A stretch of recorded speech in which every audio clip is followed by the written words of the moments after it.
Capítulo 8. Ser boa dona de casa e ser bondosa. Uma das mais frequentes perguntas que me fazem é correto a mulher cristã trabalhar fora? Eu detestava essa pergunta porque, independente de como eu respondesse, alguém sempre ia ficar com raiva de mim. Minha resposta foi mudando ao longo dos últimos 15 anos. Quando eu era nova convertida, eu não tinha uma opinião definida sobre esse assunto. Havia muitas outras questões bíblicas que eu tentava compreender. Mais tarde, passei a acreditar que nenhuma mulher cristã, independente de sua idade ou das circunstâncias, deveria trabalhar fora. Agora compreendo que Deus está mais interessado no coração de uma mulher do que com a conformidade a uma regra absoluta. A questão é, para a grande maioria, que a mulher não deve trabalhar fora de casa. Ela deve se contentar em permanecer em casa e servir sua família fazendo sacrifícios materiais quando necessário. Não obstante, se o coração é puro diante de Deus e sua intenção é glorificá-lo, é errado que eu seja tão dogmática a respeito da mulher nunca trabalhar fora, independente da razão. Viu? Eu disse que alguém ia ficar com raiva. A frase boas donas de casa em Tito 2,5 é a palavra grega oikouros. É uma palavra composta que vem de oikos, que significa habitação, lar ou moradia, e ergon, trabalhar ou estar empregado. Não consegui encontrar modo melhor de explicar o que acredito a respeito das mulheres trabalharem fora do que aquilo que expressei no livro Esposa Excelente.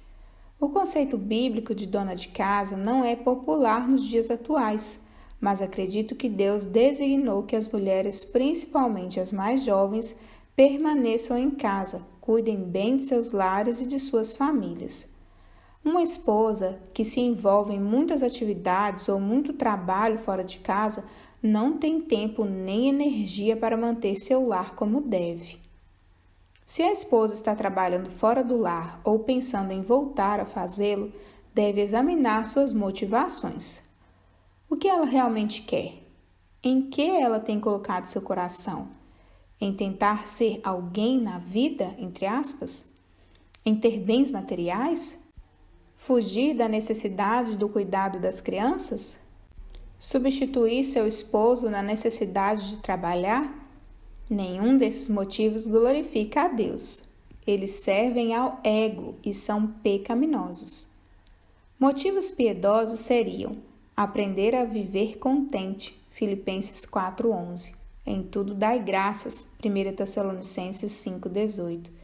Porque quer comais, quer bebais ou façais qualquer outra coisa, fazei tudo para a glória de Deus, 1 Coríntios 10,31. Ficar em casa e organizar uma moradia limpa e bem dirigida é a ênfase mais bíblica do ministério dado por Deus à esposa. Você pode estar pensando, tudo isso é bom, mas e se o casal tem dívidas? Um casal que está envolvido em tantas dívidas que a esposa tenha de trabalhar deve fazer sacrifícios para viver dentro de suas possibilidades de orçamento enquanto trabalha sistematicamente para reduzir seu débito. Em outras palavras, este casal deve fazer algo para que a esposa pare de trabalhar fora e fique em casa. Muitas vezes, se o casal fizesse a avaliação honesta do que a esposa ganha e considerassem quanto gastam de transporte, creche para as crianças, impostos, vestimenta, refeições fora de casa, empregada, notas do supermercado que aumentam em função da compra de comida congelada, o casal veria que está perdendo dinheiro.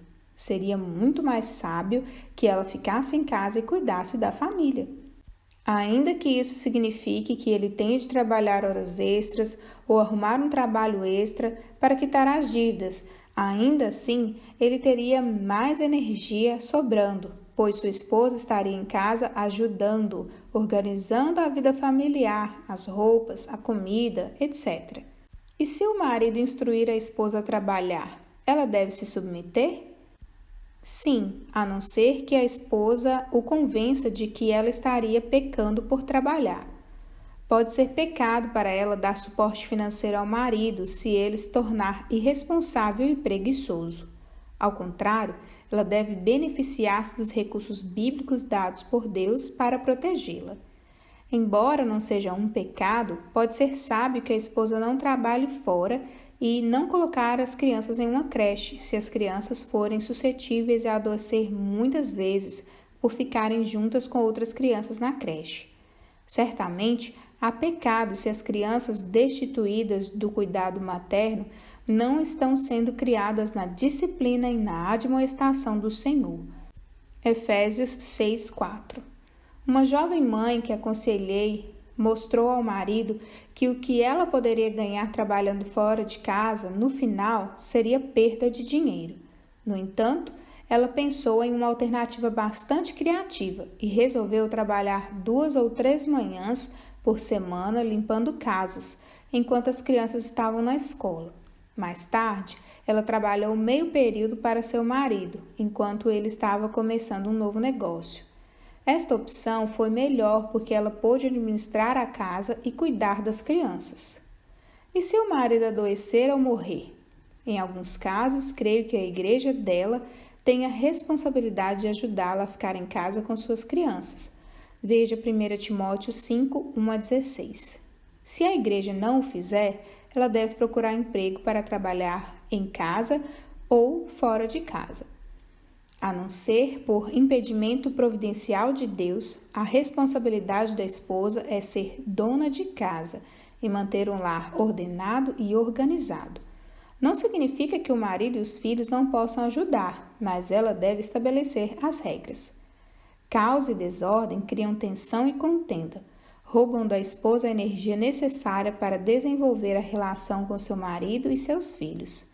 A ocupação da esposa deve ser definida em como manter um lar ordenado e ser organizada em relação às compras de supermercado e às refeições. Há muitos livros bons nas livrarias que são muito úteis, e se esta área de sua vida está fora de controle, ela deve buscar recursos para mudar.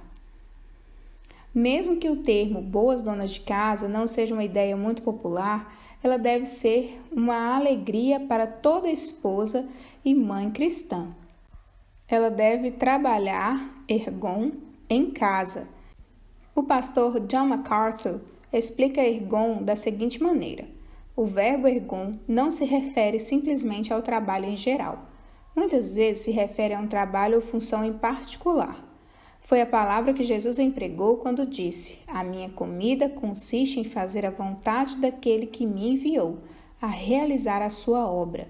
João 4:34. Nosso Senhor dedicou toda a sua vida em cumprir a vontade de Deus. Similarmente, a esposa deve dedicar sua vida ao lar. Deus designou a família para ser uma esfera de responsabilidade. Não quer dizer, porém, que a mulher deve dedicar 24 horas por dia à família. A mulher de Provérbios 31 deixava o lar quando saía para comprar um campo ou quando precisava de suprimentos. Mesmo assim, essas saídas eram para o benefício da família. Acordava cedo e ia dormir tarde em prol dos seus entes queridos. Note que Paulo não fez nenhum esforço para explicar o que queria dizer donas de casa. Seus leitores estavam totalmente familiarizados com o termo. A Mishnah, uma antiga codificação da lei e da tradição judaica, dá-nos algumas informações sobre como era a vida de uma esposa nos dias de Paulo. Ela devia moer trigo, fazer pão, lavar roupas, cozinhar, cuidar dos filhos, arrumar a casa, tecer roupas de lã e levar as crianças à escola. Embora muitas mulheres acompanhassem o marido no labor, no campo ou no comércio, estes ainda tinham a responsabilidade principal de prover o sustento da casa. As mulheres que trabalhavam separadas do marido no mercado ou no comércio eram consideradas uma desgraça. A esposa, porém, podia trabalhar com artesanato ou agricultura em casa e vender os produtos de seu labor. Seus lucros, então, podiam ser usados para suplementar o salário do marido ou para comprar algo especial. Além do trabalho da casa, as esposas eram responsáveis pela hospitalidade e pelo envolvimento nas obras de caridade. As leis judaicas eram claras. A prioridade da mulher era o lar. Ela tinha de cuidar de todas as necessidades da casa, dos filhos, do marido, dos hóspedes e dos pobres e necessitados. A esposa que desempenhava estas funções com fidelidade era altamente estimada na família, na sinagoga e na comunidade. Agora que consideramos o que significa ser boa dona de casa, quero focar no propósito deste capítulo, que é o da mulher em Tito 2, ensinar a mais nova a trabalhar no lar. Há pelo menos 3 coisas: exortá-la a trabalhar com diligência e a não ser preguiçosa, ensiná-la a ser organizada e ajudá-la a prever as necessidades de sua família. Exortá-la a trabalhar com diligência e a não ser preguiçosa. Atende ao bom andamento da sua casa e não come o pão da preguiça. Provérbios 31, 27. Uma esposa piedosa trabalha muito e não é preguiçosa. Ela ficará em casa o tempo suficiente para que possa fazer todo o seu trabalho. Tenho ouvido que algumas mulheres se orgulham em serem pessoas noturnas. Isso significa que elas têm dificuldade em levantar cedo porque ficam acordadas até altas horas da madrugada. Elas ficam acordadas lendo, vendo TV ou fazendo algo de seu interesse. Na manhã seguinte, elas estão muito cansadas para levantar-se e cuidar da família. Os filhos e o marido são deixados de lado. Essas mulheres não são pessoas noturnas, são preguiçosas e egoístas. Quem não gostaria de ficar acordada até altas horas fazendo o que gosta e depois poder dormir até tarde no dia seguinte? Os preguiçosos estão sempre ocupados, mas nunca com aquilo que Deus lhe deu para fazer.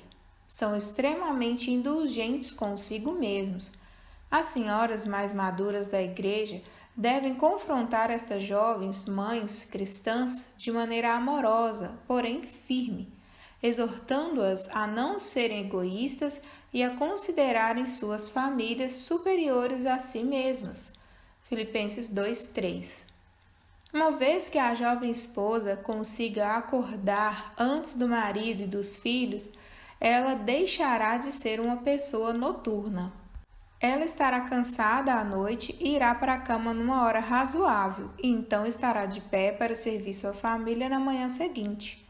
Ela será como a mulher virtuosa de Provérbios.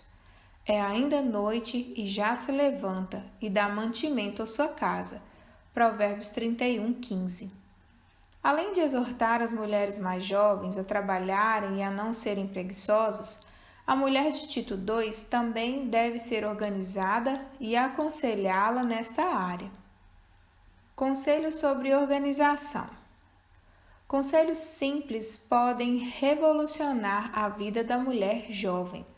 Aqui estão alguns exemplos. Conselhos práticos sobre organização.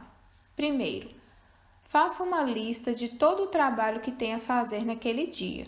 Segundo, liste esses itens de acordo com a seguinte ordem de prioridade. Primeiro os que você menos gostaria de fazer e depois os que mais gostaria. Primeiro, faça os mais difíceis e aqueles que você menos sente vontade. Terceiro, com exceção de colocar roupa na máquina, complete primeiramente uma tarefa antes de passar para a outra. Quarto, se você tem algo em suas mãos, coloque-o no exato lugar onde precisa estar. Isso lhe fará economizar muitas horas procurando por coisas. Também fará com que você não se sinta sufocada. Se a sua casa tem 2 andares, coloque tudo o que for do andar de cima num cesto e ponha o cesto próximo às escadas. Da próxima vez que você subir, leve o cesto e arrume as coisas em seus devidos lugares. Quinto, quando vir que a comida, os produtos de limpeza e outros estão acabando, vá anotando o que precisa comprar numa lista que esteja afixada no lugar apropriado. Sexto, pense nos cartões e presentes de aniversário que você precisa comprar para o próximo mês. Compre-os todos juntos no fim do mês anterior. Reserve 1 ou 2 cartões de aniversário ou agradecimento para o caso de você precisar. 7. Quando comprar um presente, embrulhe-o no mesmo dia que comprou ou um dia antes da festa. Assim ele estará pronto e você evitará a correria do último momento. 8. Levante-se antes da família, vista-se e arrume-se para o dia. Seu dia será muito menos atropelado. 9. Adquira uma caixa arquivo. Marque as divisórias com as categorias que você precisa usar e organize os papéis para uso futuro. Algumas categorias importantes: documentos médicos, documentos importantes, contas, etc. Uma das jovens que discipulo de acordo com o Tito 2 é Kimberly.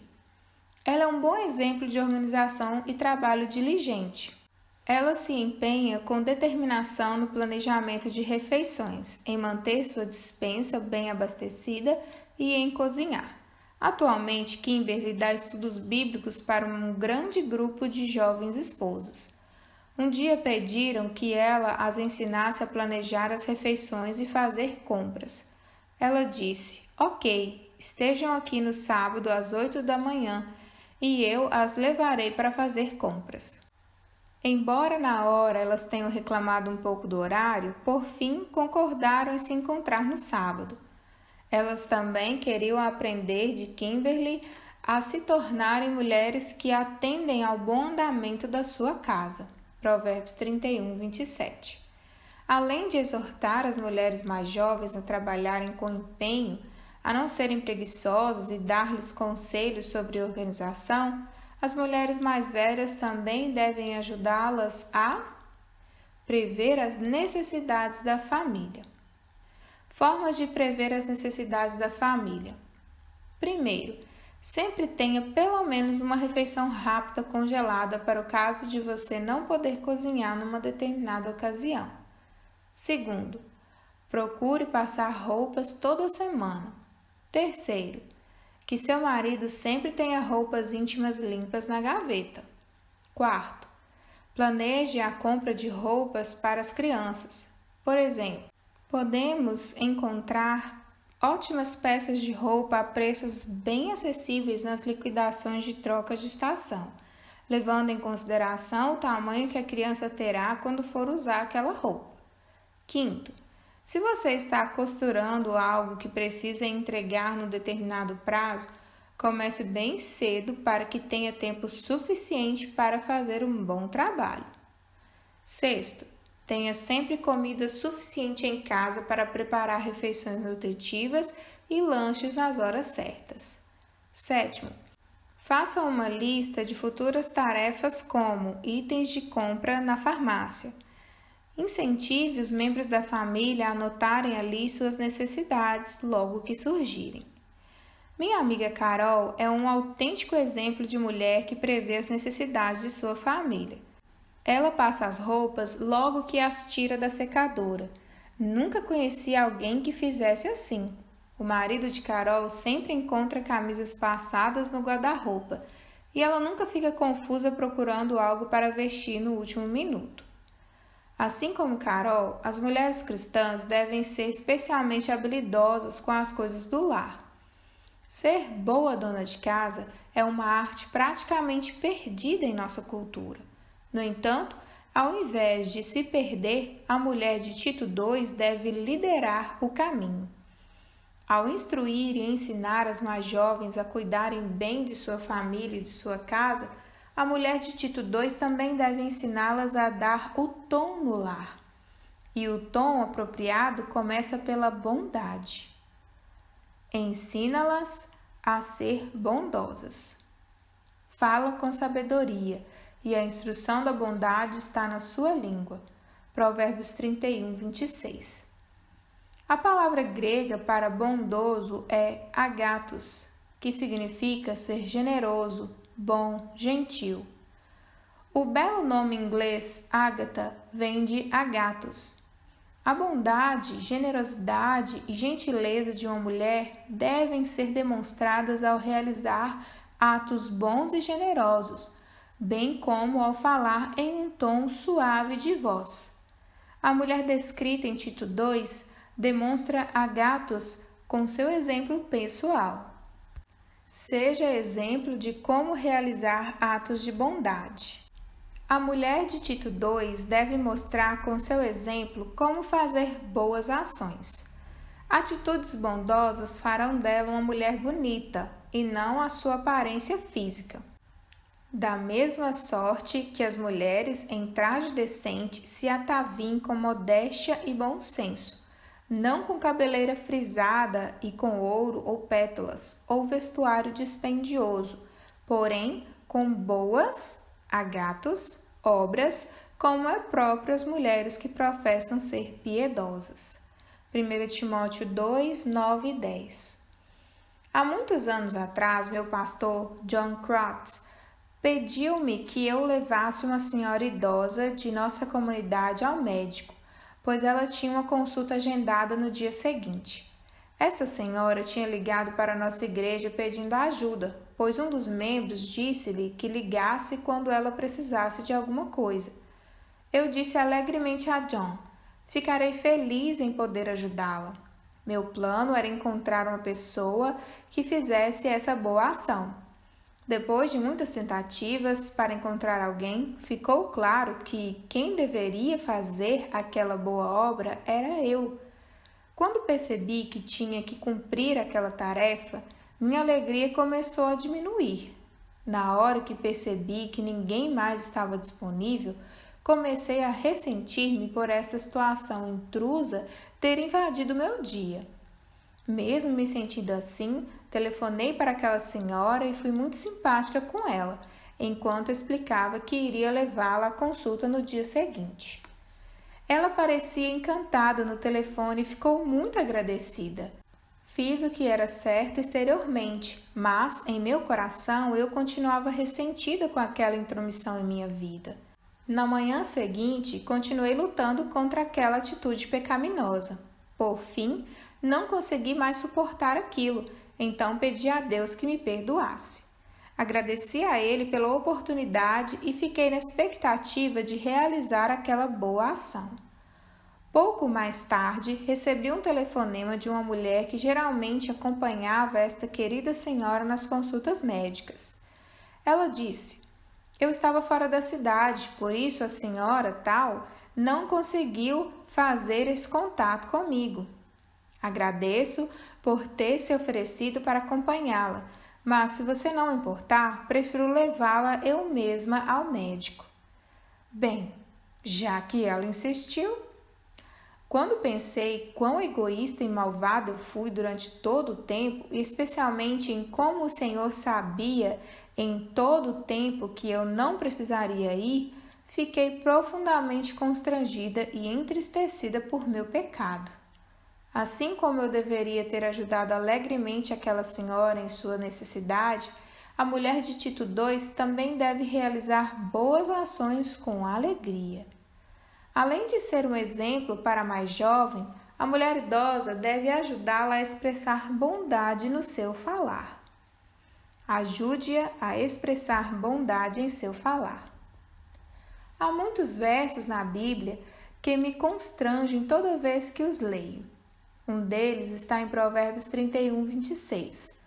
Fala com sabedoria e a instrução da bondade está na sua língua. Palavras bondosas são complacentes, compassivas e biblicamente afetuosas. Uma mulher bondosa está sempre apta a dizer algo como: sei que isso deve ser difícil para você. Há algo que eu possa fazer para que você se sinta melhor? Ou, sinto muito que isso seja tão complicado. Deixe-me ajudar-lhe. Certamente ela é bondosa quando abre sua boca. A mulher descrita em Tito 2 não é somente boa em suas palavras, mas também em seu tom de voz. Mostre a importância de falar em tom de voz suave. Muitas mulheres habitualmente falam num tom de voz forte, áspero ou sarcástico. Por conseguinte, acabam anulando toda a bondade que existe em suas palavras e ações. Suas palavras não são doces para a alma e medicina para o corpo. Provérbios 16, 24. Elas ainda não são mestres de sua boca. Provérbios 16, 23. A única maneira de a mulher deixar seu hábito pecaminoso de falar num tom áspero é despir-se desse tom errado pela graça de Deus, substituindo-o por um tom suave. Toda vez que ela for áspera ou agressiva em seu falar, deve pensar não apenas no que deveria ter dito, mas também como deveria tê-lo dito. Em seguida, ela deve praticar o jeito correto em voz alta. Não apenas isso, mas ela também deve ir até a pessoa a quem ofendeu e dizer: quando falei com você mais cedo e disse tal coisa, eu não deveria ter dito dessa maneira. O que eu deveria ter dito é... Com a graça de Deus, ela se tornará verdadeiramente a mulher de quem se possa dizer: a instrução da bondade está na sua língua. Provérbios 31, 26. Resumo: ser bondosa abrange generosidade, compaixão e boas ações. Em meios práticos, se demonstra por meio de boas ações com alegria, expressando palavras bondosas e compassivas, e falando-as em um tom suave, gentil e agradável de voz. A bondade é uma das marcas da mulher piedosa. A mulher de Tito II deve fazer todo o possível para ajudar a mais jovem a adornar-se com a verdadeira beleza, boas ações feitas com coração bondoso. Conclusão. Este capítulo aborda meios práticos para que a mulher de Tito II possa ensinar e instruir a mais jovem a ser boa dona de casa e bondosa. Estas duas instruções são a quinta e a sexta na lista das 7 instruções para as mulheres idosas ensinarem as mais jovens. No próximo capítulo, abordaremos a 7ª e última instrução. Esta provavelmente é a mais controversa e mal entendida de todas. Ensinar as jovens recém-casadas a serem sujeitas ao marido. Tito 2:5. Questões para estudo. Número 1. Cite alguns exemplos de motivos pecaminosos que levam uma mulher cristã a considerar a possibilidade de trabalhar fora. Número 2. Quais são as motivações piedosas com relação ao trabalho? Número 3. Explique o que significa a palavra ergon. Veja a nota de John MacArthur a respeito do verbo ergon no capítulo 8. Número 4. Você se considera uma trabalhadora dedicada e bem organizada? Se não, o que poderia fazer para mudar? Seja bem específica. Número 5. Como você descreveria palavras bondosas? Número 6. Encontre os seguintes versículos e escreva o que você aprendeu a respeito do modo como devemos falar. Letra A. Provérbios 16, 21. B. Provérbios 22, 11. C. Eclesiastes 5, 6. D. Colossenses 3, 8. E. Colossenses 4, 6. F. 1 Timóteo 4, 12. G. Salmo 34, 13. H. Efésios 4, 15. I. Efésios 5, 19. J. Mateus 12, 34 a 36. K. Lucas 6, 45. L. Provérbios 16, 24. M. Provérbios 31, 26. Número 7. Depois de ter lido as passagens acima, qual é a sua oração?